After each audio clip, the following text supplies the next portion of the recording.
ये आपने अक्सर YouTube पे देखा होगा। जब भी आप अपना मोबाइल ऑन करते हैं, आप YouTube पे जाते हैं, तो छोटा सा 1 मिनट 27 सेकंड का एक छोटा सा एक जो है वो ऐड आता है।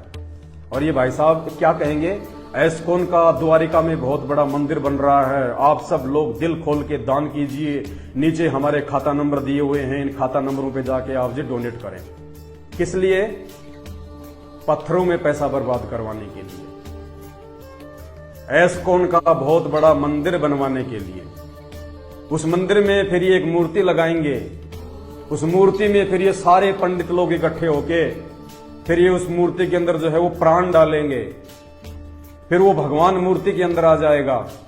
फिर उस भगवान के आगे हाथ जोड़ के कोई तो बेटा मांगेगा, कोई बेटी मांगेगी, कोई नौकरी मांगेगी, यानी खुद के बनाए भगवान से फिर खुद ही हाथ जोड़ के प्रार्थना करेंगे। खुद ने मूर्ति बना दी, खुद ने मंत्र बना दिया, खुद ने ही जो है उसके अंदर वो प्राण डाल दिए, भगवान को जीवित कर दिया, और खुद ही फिर भगवान के आगे हाथ फैलाएंगे, हे भगवान बेटा देना, हे भगवान नौकरी देना। बताओ, ये ड्रामा नहीं है तो और क्या है? कहते हैं आप पे लिपे आप पे पोते और आप पे बनावे ओही। हरियाणा राजस्थान में एक ओही माता होती है, जो औरतें होती हैं वो अपनी दीवार पे एक जो है वो चित्र बनाया करती थी। आजकल तो बने बनाए आने लग गए हैं। तो वो क्या करती थी, वो बुढ़िया, वो होई माता की जो है वो फोटो बनाती थी, उसकी पूजा करती थी, खुद ही तो लिपा पोती करती, खुद ही फिर वो चित्र बनाती। तो कहते हैं आप पे लिपे आप पे पोते और आप बनावे ओही, और उसके आगे जो है पोता मांगे, तेरी बुद्धि कहां से खोई? बुढ़िया ने खुद ही तो माता बना दी, खुद ही लीप दिया, खुद ही पोत दिया, खुद ही अगरबत्ती कर दी, और खुद ही फिर उसके आगे हाथ जोड़ के कहती है, वही माता दया करना, मेरे घर में कोई संकट ना आ जाए, मुझे एक पोता देना, मुझे एक पोती देना, मेरा छोरा नौकरी लग जाए। बता, खुद ने ही मां बनाई, खुद ने ही माता जी को बनाया, खुद ने सारे काम किए, और खुद ही उसके आगे हाथ जोड़ रही है। तो इसी प्रकार एस्कॉन में ये अमोघ लीला, प्रभु खुद ही ये भगवान बन बैठे। प्रभु श्री कृष्ण जी को भूल जाओ, राम को भूल जाओ, नया प्रभु आ गया इस कलयुग में। तो ये जो ये प्रभु जी हैं तुम्हारे, ये एस्कॉन का बहुत बड़ा मंदिर बनवा रहे हैं, और उसमें फिर आप जाके अपनी मन्नतें मांगोगे, तो इनको पैसों की जरूरत है। भाइयों और बहनों, आप लोग 21वीं सदी में जी रहे हो। अरे आदम के समय नहीं है, ये आदम का समय नहीं है कि कोई भी बहका देगा, कोई भी मूर्ख बना देगा। भेड़ चाल में चलने का इतना शौकीन है तो क्यों पढ़ाई लिखाई की, क्यों अपने माँ बाप का पैसा बर्बाद किया? अगर आंख बंद करके ही अगर आपको आगे बढ़ना है तो वो कहते हैं ना कि धर्म नहीं ये धंधा है, यहां पढ़ा लिखा भी अंधा है। पढ़े लिखे लोग भी जब तक अपने शास्त्रों को अपनी आंखों से नहीं देखेंगे, तब तक आप लोग अंधे बने रहोगे, और इस प्रकार के लोग धर्म पे धंधा करते रहेंगे। उस कबीर परमेश्वर ने क्या बताया मंदिर के बारे में, मूर्ति पूजा के बारे में, कि पत्थर पूजे हरि मिले तो मैं पूजूं पहाड़, और इससे तो चाकी भली जो पीस खाए संसार। पत्थर पूजे हरि मिले तो मैं पूजूं पहाड़। कबीर परमात्मा अल्लाहू अकबर ने 650 साल पहले जब वो काशी में आए थे, लहर तारा तालाब में एक कमल के विकसित फूल पे वो कबीर परमात्मा एक बच्चे के रूप में स्वयं ही वो प्रकट हुए थे। बड़े होके उन्होंने धर्म में फैले हुए पाखंड की पोल खोली, हिंदू धर्म की भी, मुसलमान धर्म की भी, जिस कारण से बहुत सारे जो धर्मगुरु थे वो उनके दुश्मन हो गए थे उस समय। तो वो कबीर जी कहा करते थे, वो कबीर जिनको आप जी कहते हैं, वो कबीर दास जिनके आप जी दोहे पढ़ते हैं कि पत्थर पूजे हरि मिले तो मैं पूजूं पहाड़, इससे तो चाकी भली जो पीस खाए संसार। तो कबीर जी कहते हैं, अगर एक पत्थर के टुकड़े को काट के, चीर के, उसके ऊपर रंग रोगन करके, उसकी मूर्ति बना के, आंख नाक कान बना के, उस पत्थर के टुकड़े को मूर्ति बना के पूजने से अगर भगवान मिलता हो, तो कहते हैं मैं तो पहाड़ को पूजूं, पहाड़ को। भाई वो छोटा सा पत्थर का टुकड़ा अगर तुम्हें इतना लाभ दे सकता है, तो मैं अगर पहाड़ को पूजूंगा तो मुझे तो तुमसे कहीं ज्यादा लाभ मिलेगा। और कहते हैं इससे तो चाकी भली, चक्की, इस पत्थर की मूर्ति से तो वो पत्थर की वो चक्की अच्छी जो पीस खाए संसार।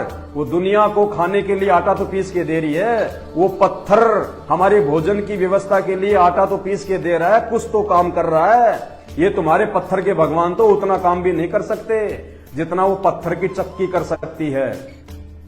इसलिए कबीर साहिब ने, उस परमात्मा ने, अल्लाहू अकबर ने, सिकंदर लोदी भी जिनका चेला था। हाँ जी, 650 साल पहले दिल्ली का बादशाह सिकंदर लोदी उस कबीर साहिब का चेला था, उनका शिष्य था। 64 लाख शिष्य थे उनके। तो उन्होंने मूर्ति पूजा का खंडन किया कि मूर्ख मत बनो, भगवान ऐसे नहीं मिलता। अगर एक मूर्ति से अगर भगवान मिल जाए तो फिर ये बड़े बड़े मंदिर क्यों बना रहे हो, मस्जिद क्यों बना रहे हो, चर्च क्यों बना रहे हो, गिरजाघरों में पैसा क्यों बर्बाद कर रहे हो। अगर मूर्ति में ही भगवान है तो सब अपने अपने घर पे मूर्ति लाके रख लो। फिर ये एस्कॉन वाले भाई साहब, क्यों पैसा बर्बाद कर रहे हैं देश का? क्यों बेचारे भोले भगत समाज को मूर्ख बना के, मीठी मीठी बातें बना के, डोनेट के नाम पे क्यों पैसा इकट्ठा कर रहे हैं? अगर मूर्ति में भगवान है तो सभी को आदेश दे दो कि भैया सभी मार्केट से 20 रुपए की या 50 रुपए की मूर्ति खरीद लो और सब अपने अपने घर पे लगा लो और भगवान तुम्हें वहीं मिल जाएगा। कोई एस्कॉन का मंदिर नहीं बनेगा, ना आपको कोई मंदिर में आने की जरूरत है, ना मंदिर में जाने की जरूरत है, ना कोई मस्जिद में जाने की जरूरत है, आपको अपने घर पे मिल जाएगा भगवान। लेकिन इनका मकसद ये नहीं है, इनका मकसद है खुद के लिए धंधा तैयार करना, रोजगार तैयार करना, ताकि दुनिया वहां आएगी तो दान करेगी, वो चंदा चढ़ाएगी, भेंट चढ़ाएगी, कोई सोने का मुकुट चढ़ाएगा, कोई चांदी का मुकुट चढ़ाएगा, कोई कपड़े चढ़ाएगा, तो कोई पैसे चढ़ाएगा। तो इन धर्म गुरुओं ने केवल अपने ये धंधे तैयार कर दिए हैं। तो परमात्मा ने इनका खंडन किया है कि पत्थर पूजे हरी मिले तो मैं पूजूं पहाड़, और इससे तो चाकी भली जो पीस खाए संसार। अब इस भाई साहब का एक छोटा सा वीडियो है जिन्होंने मूर्ति पूजा को बढ़ावा देने के लिए, मंदिर पूजा को बढ़ावा देने के लिए अपने आप को डेढ़ शरणा समझते हुए इन्होंने एक एग्जाम्पल दिया है कि मूर्ति पूजा जो है वो गलत नहीं है।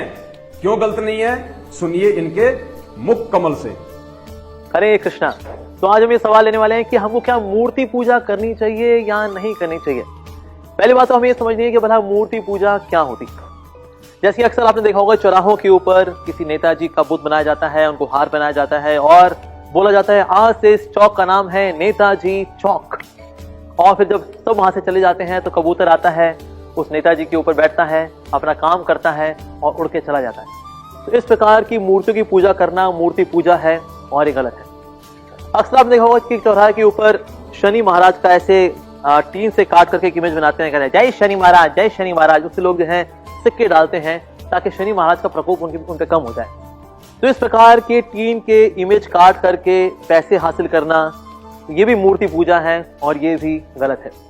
इसी प्रकार से तांत्रिक वर्शिप, खौफनाक मूर्तियां बनाना और फिर कंकालों के साथ, जानवरों के खून के साथ, जय काली कलकत्ते वाली तेरे वचन जय खाली फूक, इस प्रकार की पूजा अर्चना करना ये भी मूर्ति पूजा है और ये भी गलत है। साथ ही किसी फिल्म स्टार को पूजना, जैसे आज अमिताभ बच्चन के मंदिर भी हैं, साथ ही जयललिता के मंदिर भी हैं, करुणा नदी के मंदिर भी हैं, सचिन तेंदुलकर के मंदिर भी हैं। If cricket is religion, Sachin Tendulkar is God.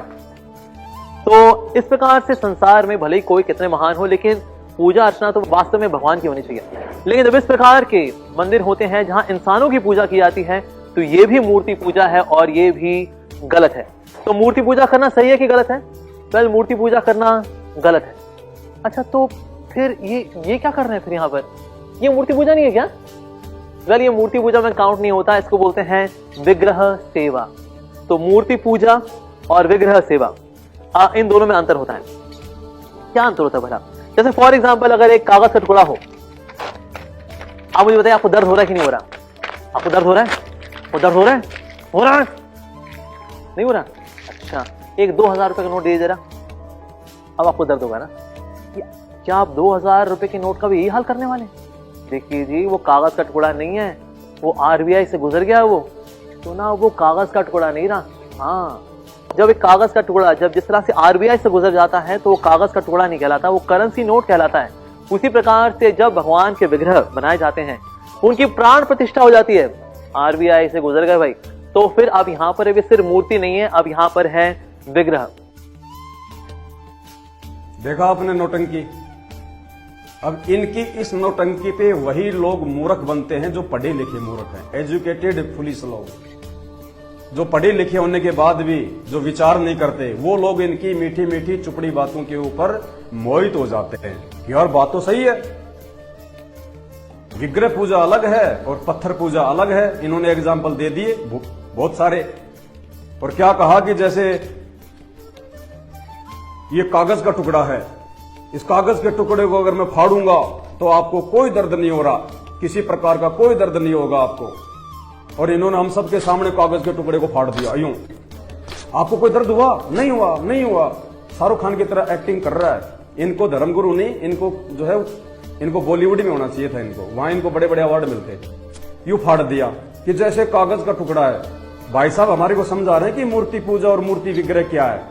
जैसे कागज का टुकड़ा मैंने फाड़ दिया, किसी को कोई दर्द नहीं हो रहा।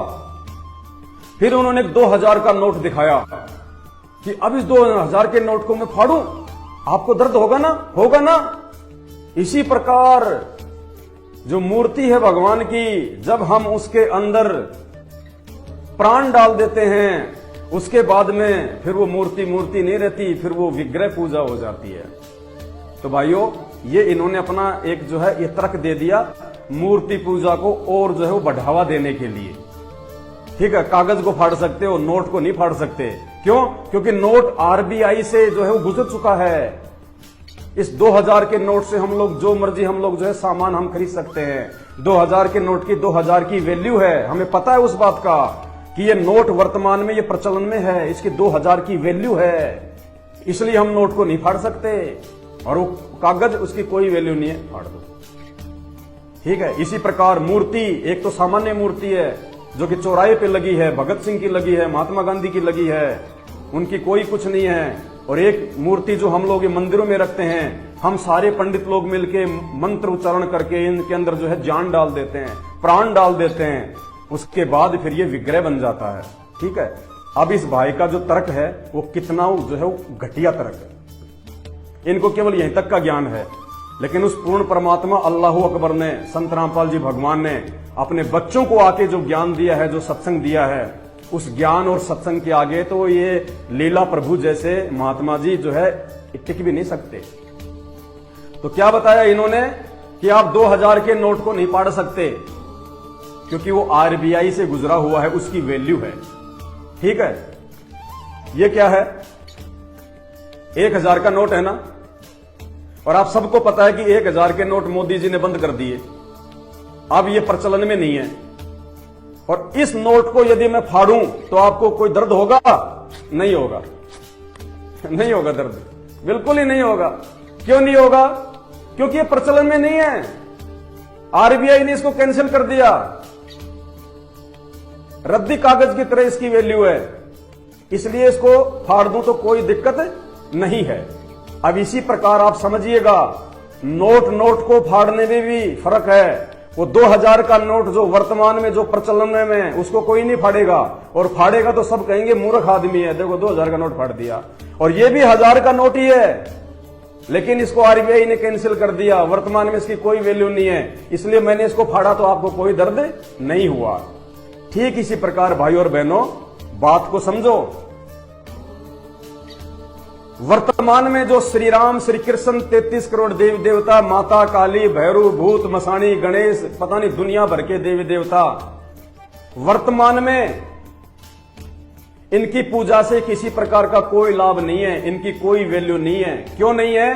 क्योंकि वर्तमान में ये वो काम नहीं कर सकते जो काम जिस समय ये धरती पे आए हुए थे मानव रूप में, उस समय जो काम ये कर सकते थे।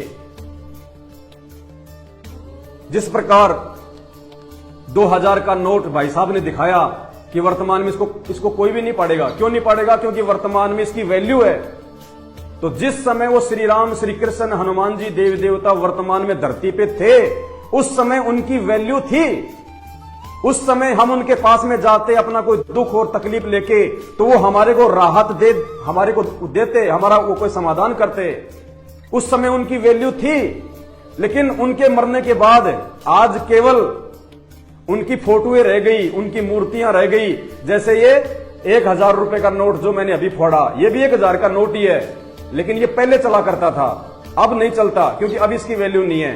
ठीक इसी प्रकार राम और कृष्ण जब आए थे वो धरती पे, उस समय उनकी वैल्यू थी। उस समय वो कोई काम जो है मानव समाज के लिए वो कर सकते थे, आज नहीं कर सकते। आज राम और श्री कृष्ण 33 करोड़ देवी देवता मुसलमान भाइयों की मस्जिद में या मजारों पे जो ये पूजा पाठ करते हैं, कोई भी धर्म का कोई भी व्यक्ति जिस भी मूर्ति पूजा की जो फोटो करता है, आज वो 1000 नोट की तरह है। वर्तमान में उसकी कोई वैल्यू नहीं है। जब वो देवी देवता, वो भगवान, वो अल्लाह जब इस धरती पे थे, उस समय के लोगों को उन्होंने लाभ दिया, उस समय उनकी वैल्यू थी। वर्तमान में उनकी वैल्यू, उन मूर्तियों की वैल्यू केवल 1000 के उस फर्जी नोट की तरह है, 1000 के उस मार्केट में ना चलने वाले नोट की तरह है। 2000 का नोट भाई साहब ने दिखाया, इसको फाड़ूंगा तो आपको दर्द होगा। बिल्कुल होगा, क्योंकि 2000 का नोट वर्तमान में वो प्रचलन में है।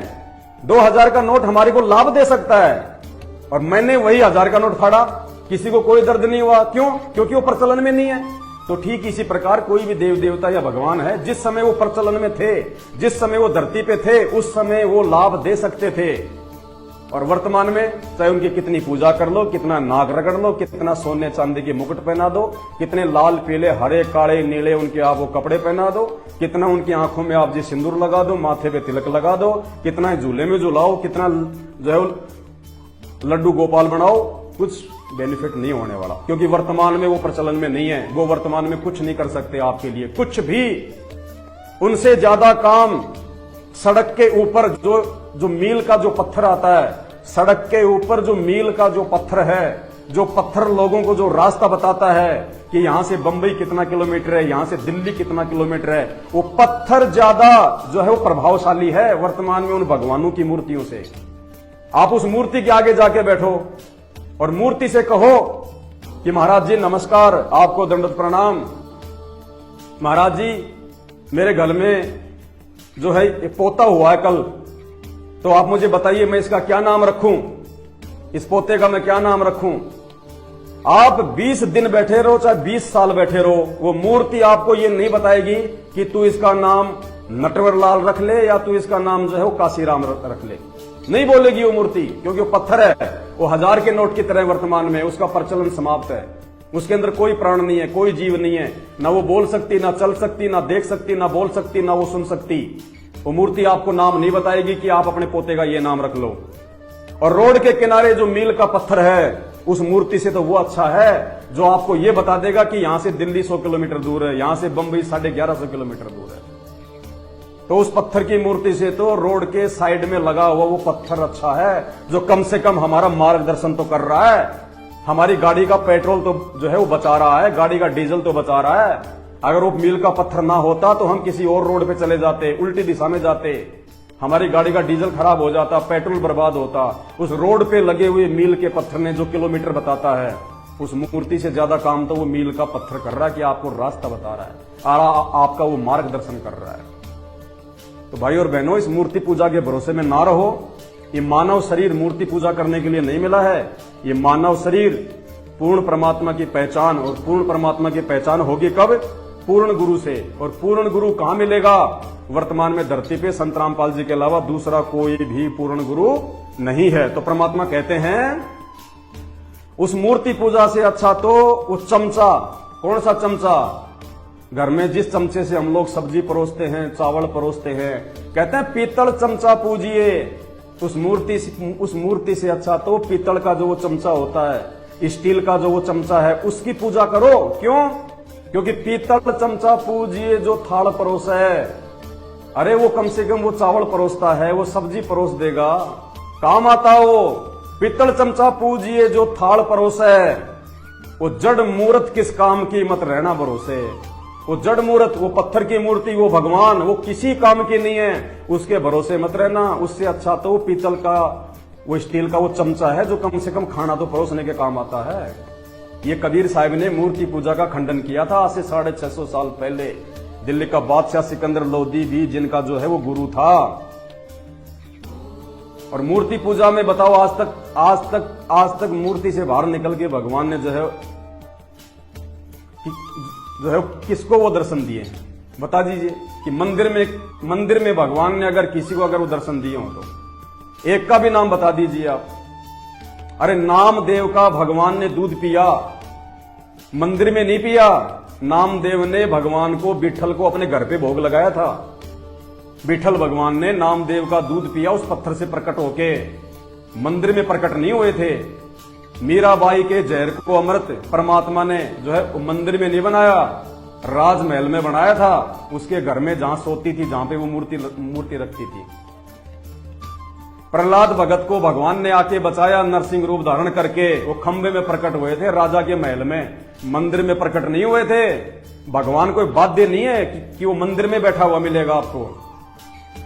और उस समय नामदेव का जो है वो पत्थर से बाहर निकल के दूध पीना, मीराबाई के जहर को अमृत बनाना, और प्रहलाद भगत के लिए खंबे में प्रकट होना, वो कोई सामान्य बात नहीं थी। ऐसे भगवान नहीं प्रकट होता। लेकिन वो जो आत्माएं थी, नामदेव जी, मीरा जी, प्रहलाद, वो पिछले जन्मों की उनके पास में भक्ति थी, उनके पास में उनका भक्ति धन था, पुण्य थे उनके पास में, जिस कारण से भगवान को उनकी रक्षा के लिए आना पड़ा। वरना आज 5-5 साल की जो बच्चियां हैं उनके बलात्कार हो रहे हैं, क्या वो भगवान को नहीं पुकारती हैं क्या? बुजुर्ग माता पिता को उनके बच्चे मारते हैं, पीटते हैं, कहां है भगवान? क्यों नहीं आ रहा उनको बचाने भगवान? ये जितने भी जो धर्मगुरु हैं, ये लड्डू गोपाल को, फलाने गोपाल को, राधे राधे को रोज भोग लगाते हैं। एक भी धर्मगुरु हिंदुस्तान में बता दो, या मुसलमान धर्म का कोई भी मुल्ला मौलवी बता दो, जिसके लड्डू खाने के लिए भगवान ने आगे हाथ बढ़ाए हो उस मूर्ति से। क्यों नहीं बढ़ा रहा भगवान? क्यों नहीं बढ़ा रहा? क्योंकि इन धर्मगुरुओं के पास में इनकी पिछली भक्ति नहीं है, इनकी बैटरी डिस्चार्ज हो रखी है, ये केवल पाखंड पूजा है। तो जो नामदेव थे, जो मीरा जी थी, जो प्रहलाद जी थे, या जो कर्माबाई थी जिसका भगवान ने आके जो है वो खिचड़ा खाया था, ये पिछले जन्म की भक्ति से युक्त आत्माएं थी। उस भक्ति के जो है वो प्रभाव से भगवान ने आना पड़ा, वरना आज क्यों नहीं आ रहा भगवान? अरे द्रौपदी का जब महाभारत के युद्ध में जब उसका चीर हरण किया जा रहा था, उसको नंगा किया जा रहा था दुशासन के द्वारा, तब तो भगवान आ गए, भगवान ने उसका चीर बढ़ा दिया। और आज 5-5 साल की बच्चियों के, 8-8 साल की बहन बेटियों के आज जो है वो बलात्कार हो रहे हैं। कहां भगवान? वो भी तो चिल्लाती हैं, वो भी तो अपनी इज्जत रक्षा के लिए भगवान से हाथ जोड़ती होंगी। क्यों नहीं आता भगवान? क्योंकि वर्तमान में जो माता बहनें हैं वो उल्टी साधना करती हैं सब, इसलिए भगवान उस साधना से उनकी रक्षा नहीं कर सकता, आ ही नहीं सकता परमात्मा, बचाव ही नहीं कर सकता। और जो द्रौपदी थी वो पिछले जन्म की परमात्मा की अच्छी आत्मा थी, उसने भक्ति की हुई थी, दान पुण्य उसने किए हुए थे, सच्चे संत को दान पुण्य किया हुआ था, पूर्ण संत को दान पुण्य किया हुआ था, तत्वदर्शी संत को दान पुण्य किया था। बाखबर को इन वर्तमान के चुंडित मुंडित, गले में रुद्राक्ष की माला, बड़ा सा छोटा तिलक छापा है, ये पहन के ढोंग और पाखंड करने वाले को द्रौपदी ने दान धर्म नहीं किया था। अगर द्रौपदी भी अगर ऐसे किसी नकली और पाखंडी अगर गुरु को अगर वो मंदिर मस्जिद में जाके अगर दान करती तो परमात्मा उसको बचाने नहीं आता। द्रौपदी ने पूर्ण परमात्मा को, जो कि एक अंधे महात्मा के रूप में उसके पास में आए थे, जब वो अपने पिता राजा द्रुपद के घर पे रहती थी, जब वो कुंवारी थी और जब वो जनाना घाट पे नहाने के लिए गई थी, उस समय वो अंधे महात्मा के रूप में वो परमात्मा आया था धरती पे, और उसको द्रौपदी ने 9 इंच अपनी साड़ी का जो टुकड़ा है वो फाड़ के दिया था। अब ये नकली धर्मगुरु तुम्हारे कोई क्या पढ़ाते हैं? श्री कृष्ण जी ने सुदर्शन चक्कर चलाया था, उनकी उंगली पे चोट लग गई, खून आ गया था, जिस कारण से द्रौपदी ने अपनी साड़ी बांधी। अरे जा रे भाई, इसका मतलब श्री कृष्ण जी का सुदर्शन चक्कर तो पता नहीं कितनी बार चलता है। जब महाभारत के युद्ध में या उससे पहले जब उसने सुदर्शन चक्कर चलाया और श्री कृष्ण जी की उंगली जो है वो कट गई, उसको खून आ गया और द्रौपदी ने साड़ी का पल्लू बांधा, तो श्री कृष्ण जी तो लाखों बार अपना सुदर्शन चक्कर जो है वो चला चुके हैं, तो अब तक तो उनकी उंगली नहीं मिलती, उनकी उंगली नहीं मिलती अब तक तो। अरे श्री कृष्ण जी के सुदर्शन चक्कर से अच्छा तो आजकल बच्चों का वो है, वो जो हाथ में घुमा के बोलते हैं उसको क्या है, स्पिनर। आजकल की जो कंपनियां हैं बहुत अच्छा एक वो बनाती है, गोल गोल सा, बीच में उसमें जो है वो बेरिंग आता है, और छोटे छोटे बच्चे उसको डाल के उंगली में उसको स्पिनर को और उसको यूं घुमाते हैं, और चाहे वो 1 घंटा घूमता रहे उस बच्चे की उंगली पे चोट नहीं लगती। तो क्या श्री कृष्ण जी का सुदर्शन चक्कर क्या उस स्पिनर से भी नीचे गिरा हुआ है? क्या वो घटिया है? उत्तम क्वालिटी का नहीं था क्या जो श्री कृष्ण जी की उंगली के चोट लग गई? ये बनावटी बातें हैं। असल में द्रौपदी ने एक साधु को दान दिया था, और वो साधु कोई पाखंडी नहीं था, कोई नकली नहीं था, पूर्ण परमात्मा वो कबीर साहब था। कहते हैं सुपात्र को दान देना चाहिए, कुपात्र को दान दोगे बेवजह मरोगे, बेमौत मरोगे, भगवान जिंदगी में लाभ नहीं देगा। अब तुमने वोडाफोन की सिम ले रखी है और तुम एयरटेल के ऑफिस में जाके अगर तुम रिचार्ज करके आओगे तो वोडाफोन कहां से तुम्हारी सिम चलाएगा? तो ये जितने भी वर्तमान के जो नकली धर्मगुरु, साधु, संत, महात्मा, मुल्ला, मौलवी, पास्टर, काजी, ये सब के सब नकली हैं, पाखंडी हैं। इनको भगवान की जानकारी नहीं, इनको भक्ति की जानकारी नहीं, इनको हमारे धर्मशास्त्रों की जानकारी नहीं। ये केवल अपना पेट भरने के लिए, अपना परिवार चलाने के लिए इन्होंने अपना धार्मिक धंधा खोल रखा है। और जब तक आप इनके पीछे लगे रहोगे आंख बंद करके, तब तक आपकी ऐसी दुर्गतियां होती रहेंगी, चाहे भी हिंदू हैं, चाहे मुसलमान हैं, चाहे सिख है, चाहे ईसाई है, जो मर्जी हैं आप। अब ये कहते हैं, उस वीडियो में आपने देखा होगा भाई साहब ने लास्ट में क्या बोला, आपने ढंग से नहीं सुना तो एक बार फिर से आपको मैं सुना देता हूं थोड़ा सा। तो आज भी सवाल लेने वाले प्राण प्रतिष्ठा ध्यान से सुनिए। क्या आप 2000 रुपए के नोट का भी यही हाल करने वाले? देखिए जी, वो कागज का टुकड़ा नहीं है, वो आरबीआई से गुजर गया। वो सुना, वो कागज का टुकड़ा नहीं ना। हाँ, जब कागज का टुकड़ा, जब जिस तरह से आरबीआई से गुजर जाता है तो वो कागज का टुकड़ा नहीं कहलाता, वो करेंसी नोट कहलाता है। उसी प्रकार से जब भगवान के विग्रह बनाए जाते हैं, उनकी प्राण प्रतिष्ठा हो जाती है। प्राण प्रतिष्ठा से गुजर गए भाई, तो फिर अब यहाँ पर एक सिर्फ मूर्ति नहीं है, अब यहाँ मंदिर बना के और मंदिर में फिर एक बहुत बढ़िया सी मूर्ति लाएंगे। ये एस्कॉन के मंदिर में बढ़िया संगमरमर की, उसको रंग रोगन करके, उसके ऊपर जो है वो पॉलिश वालिश करके फिर उसको उस मंदिर में लगा देंगे। और मंदिर में लगा के फिर क्या करेंगे, सारे लोग मिलके भगवान को जीवित करेंगे, मरे हुए भगवान को जीवित करेंगे। सारे भगवान के जो प्राण हैं वो उस मूर्ति में डाल देंगे ये, और मूर्ति में प्राण डालने के बाद में फिर वो मूर्ति नहीं रह जाएगी, फिर वो भगवान वाला काम करेगी। जो मर्जी आप उससे मांगोगे आपको देगी, बेटा मांगोगे बेटा देगी, जो मर्जी मांगोगे आपको देगी, क्योंकि उसके अंदर भगवान प्रवेश कर गए। उसकी जो है वो प्राण प्रतिष्ठा हो गई। अब वो मूर्ति पत्थर नहीं, भगवान बन गई। अब वो मूर्ति पत्थर का काम नहीं, भगवान का काम करेगी। तो इस भाई साहब से मेरी हाथ जोड़ के प्रार्थना है, मैं 5000 रुपए की कहीं से जुगाड़ करके 5000 रुपए लेके किसी से मांग के, और मैं एक पत्थर की एक बड़ी सी जो है मतलब एक वो भैंस लेके आऊंगा। आप एस्कॉन के मंदिर में भगवान की जो मूर्ति लगाओगे ना, उससे भी ऊंची लेके आऊंगा। 5000 रुपए की एक पत्थर की भैंस की मूर्ति लेके आऊंगा। और आप सभी से हाथ जोड़ के प्रार्थना करूंगा, जितने आप पंडित लाओ उतने ले आओ, जो भी खर्चा होगा मैं दूंगा। और मेरी उस भैंस में, उस पत्थर की भैंस में सारे मिलके वेद मंत्र बोल के उसके अंदर वो प्राण प्रतिष्ठा कर दो, ताकि मैं रोज भैंस का दूध निकाल सकूं। क्योंकि वो प्राण प्रतिष्ठा हो गई भैंस में, उसके बाद तो वो पत्थर थोड़ी है, वो तो भैंस बन गई। फिर वो भैंस वाला काम करेगी। फिर मेरा परिवार रोज दूध पिएगा, हम रोज दूध निकालेंगे उस पत्थर की भैंस का।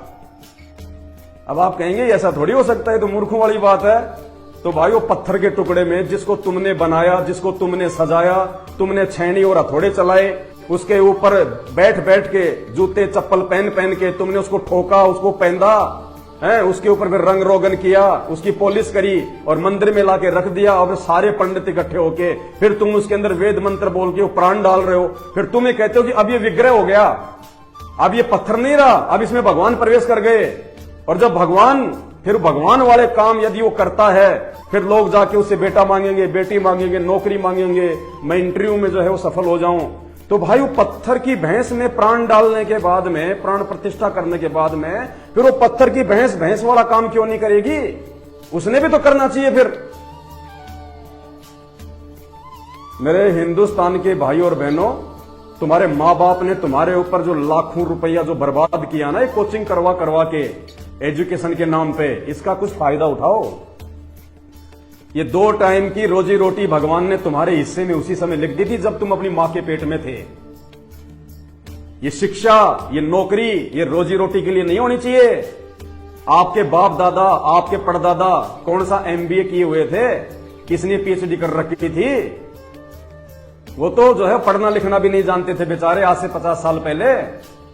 और वो उस समय ऐसा जीवन जिया करते थे, ऐसा शांतिपूर्वक जीवन जिया करते थे, ऐसे प्यार और जो है वो प्रेम से रहा करते थे, ऐसा वो शुद्ध खाना खाया करते थे, जो आज तुम PhD करके या MBA करके, इंजीनियरिंग करके भी सारा दिन टेंशन में रहते हो।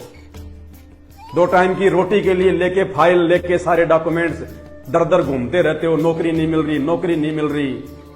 ये नौकरी एजुकेशन के लिए, ये जो एजुकेशन है ये नौकरी के लिए नहीं है। ये एजुकेशन देने का मतलब उस परमात्मा का कुछ और है। आज से पहले क्यों नहीं थी ये पढ़ाई?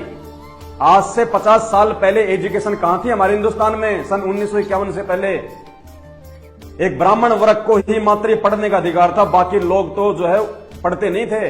कोई भी अपने बच्चों को स्कूल में नहीं भेजता था। क्यों?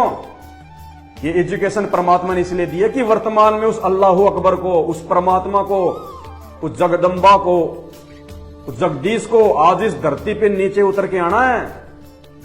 और वो संत रामपाल जी के रूप में आ गए। और ये शास्त्र आज से पहले केवल ये संस्कृत भाषा में होते थे, कोई भी व्यक्ति इनको नहीं पढ़ सकता था, केवल उन ब्राह्मणों के अलावा, उन पंडितों के अलावा, उन धर्मगुरुओं के अलावा। आज क्यों ये जितने भी शास्त्र हैं ये सभी भाषाओं में हो गए? आप चाहे इनका हिंदी में अनुवाद पढ़ लो, चाहे अंग्रेजी पढ़ लो, चाहे संस्कृत पढ़ लो, चाहे उर्दू पढ़ लो, तो ये शिक्षा और सभी शास्त्रों को सभी भाषाओं के अंदर ये कन्वर्ट कर दिया उस परमात्मा अल्लाह अकबर संत रामपाल जी भगवान ने इसीलिए किया है कि ये वर्तमान का जो समय है ये मोक्ष का समय है, ये मुक्ति प्राप्त करने का समय है। अंधविश्वास में किसी दूसरे के जो है वो पैर पे जो है वो पैर रख के चलने का नहीं है, भेड़ चाल में चलने का नहीं है। ये शिक्षा इन शास्त्रों को जो है वो पढ़ने के लिए दी है भगवान ने, शास्त्रों को समझने के लिए दी है, सच्चे गुरु की पहचान के लिए दी है। आज से पहले तो कोई जानता भी नहीं था तत्वदर्शी संत क्या होता है, गीता जी में क्या लिखा है, वेदों में क्या लिखा है। आज इन 50 सालों में भगवान ने जो शिक्षा दी हमारे को, सभी शास्त्रों का हर भाषा में अनुवाद करवा दिया। गूगल पे जाके आप कोई भी गीता का श्लोक, कोई भी वेदों का श्लोक जाके आप जो है मतलब सर्च करो। क्यों आ रहा है? इस टेक्नोलॉजी ये किसने दी है? ये शिक्षा, ये गाड़ी घोड़े, इंटरनेट, टीवी, ये मोबाइल किसने दिए? ये परमात्मा की देन है, इंसान की देन नहीं है। ये ना सोचना कि इंसान ने दिमाग लगा के मोबाइल बना दिया, इंटरनेट बना दिया, ये गाड़ियां बना दी। नहीं, लाख जन्म में नहीं बना सकता इंसान। अगर इंसान के ही यदि बस की बात थी ये चीजें बनाने की, तो भाई द्वापर युग बीत गया और त्रेता युग बीत गया। रामचंद्र जी तो राजा थे, आप और हमसे तो ज्यादा दिमाग होगा उनमें, रामचंद्र जी में। रामचंद्र जी अपने लिए गर्मियों में एसी क्यों नहीं बना पाए? सर्दियों के लिए वो हीटर क्यों नहीं बना पाए? खुद रामचंद्र जी घोड़े जोड़ के चलते थे, ढंग की रोड भी नहीं थी। रामचंद्र जी एक छोटी सी महिंद्रा की जीप और एक छोटी सी डामर की रोड क्यों नहीं बना पाए? क्या रामचंद्र जी को आवश्यकता नहीं थी?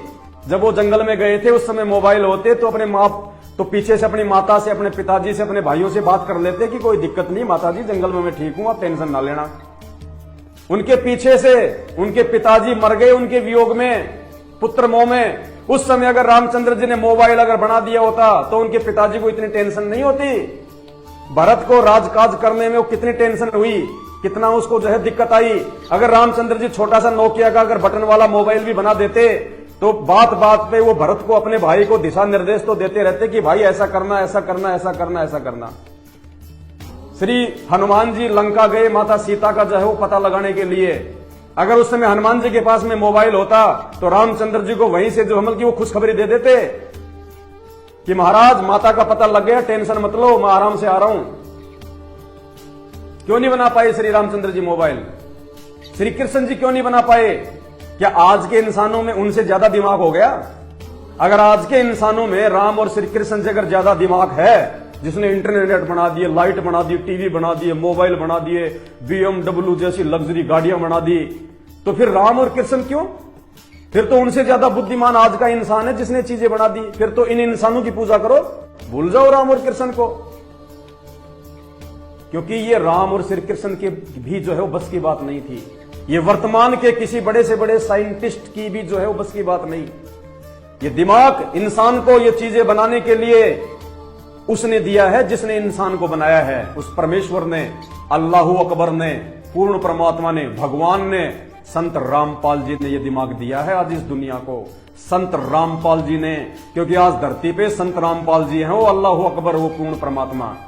और ये सारी चीजें क्यों दी है आज इंसान को? इसलिए ताकि हम भक्ति और भगवान की पहचान कर सकें। पूर्ण गुरु कौन होता है, पूर्ण संत कौन होता है, कौन सी भक्ति सही है जिससे हमारी आत्मा का जो है आत्म कल्याण हो जाए। हम 84 लाख योनियों में ना जाएं, हम गधे कुत्ते सुअर ना बने।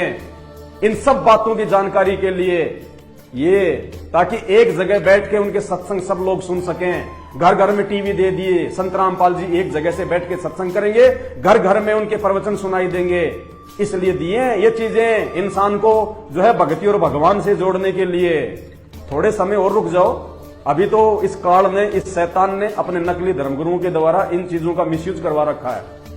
थोड़े दिनों बाद में जब ये सब डिस्फ्यूज हो जाएंगे, सब धर्मगुरु, सब मंदिर, सब मस्जिद, सब मूर्ति, सब जो है ये चर्च वगैरह, देवी देवता सब फैल हो जाएंगे, सबकी पोल खुल जाएगी इनकी, ये कितने स्वामी है, कितने भगवान है, कहां तक इनके अंदर जो है वो पावर है। उस समय संत रामपाल जी याद आएंगे दुनिया को। उस समय दुनिया पुकारेगी, हे परमात्मा, हे सबके मालिक, आप कहां हो? देवादिदेव महादेव। ये देवादिदेव महादेव शंकर जी नहीं है। शंकर जी से ऊपर तो बहुत महादेव है। जब आप उनकी जीवनी पढ़ोगे तब आपको मालूम चलेगा श्री शिव महापुराण में कि शंकर से ऊपर तो और भी शंकर हैं। तो देवादिदेव महादेव ये संत रामपाल जी भगवान है वर्तमान में पूरी सृष्टि के लिए।